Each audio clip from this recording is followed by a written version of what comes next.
couple of weeks ago, I was really shocked when I got my Nord VPN renewal email. The outrageous price hike was just so massive that I just felt I'm gonna have to cancel the service.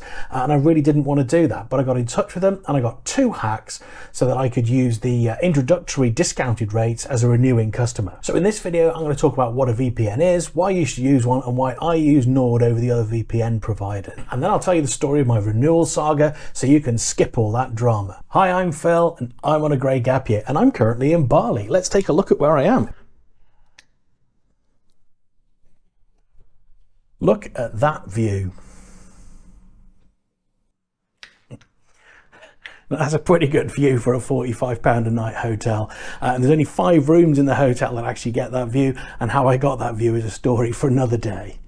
So before I get into VPNs and NordVPN specifically, I just want you to know that I'm not sponsored by NordVPN. It's just a product that I use, that I like, and I thought I'd tell you about it. I will put a link in the description that will be a referral link, and if you use that to buy Nord, yes, I'll get a little bit of money, but it won't cost you anything.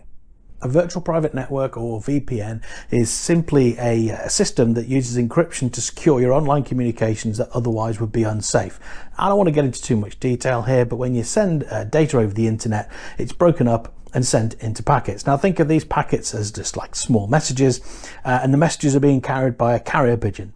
And if a hacker can catch the pigeon, then they can read the message, and there's tools that are designed to do exactly that. Why do I need one?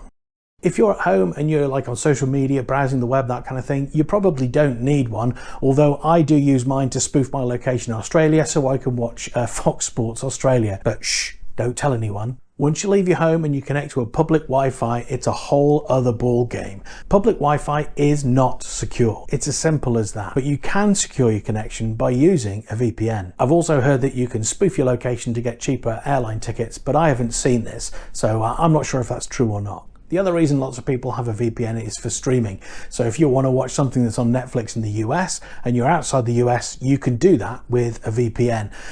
If you're outside the UK and you want to watch BBC iPlayer, you can do that with a VPN. And then the final reason is privacy. If you're traveling through the Middle East with a Middle Eastern super connector like Emirates, Etihad, Qatar, that kind of thing, you may well be glad that you're using a VPN just to mask your browsing.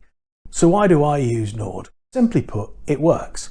I've tried other VPNs, and when I try and connect to Fox Sports in Australia, it doesn't work. It knows I'm not in Australia. When I'm away, I don't get redirected to the bbc.com website. I stay on bbc.co.uk and I can watch iPlayer if I want to. Netflix, it befuddles Netflix, no problem at all. Nord just works. And Nord's recommended by tech reviewers, it wins awards, and from my point of view, it's the choice of IT pros. But from your point of view, it's also easy to use. You don't need to be an IT expert to use it. It's a simple app. You just pick on a map where you want to connect, and that's it. You're done. When I got my renewal email, I was shocked at the price.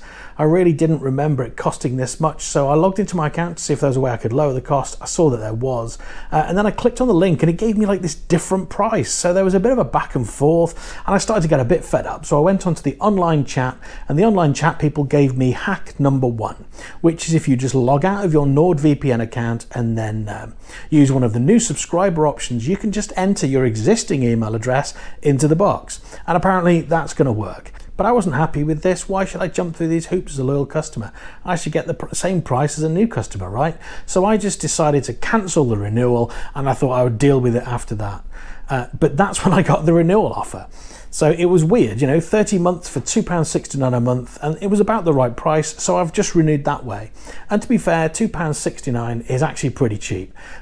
For the amount that I use my VPN, I get good value out of that. And it also supports 6 devices, so I share my account with my family, and so that they can use Nord when they want to too. So the main takeaway here is don't ignore the renewal email. You will have to take action and you will have to play the Nord renewal game, but if you just turn off the auto renewal, that's where you'll find your renewal offer right there. So I hope the video has been useful, and if it has, perhaps you'll give me a like, and if it wasn't, perhaps you'd tell me why in the comments rather than give me a thumbs down. So thank you for watching and joining me on My Grey Gap Year.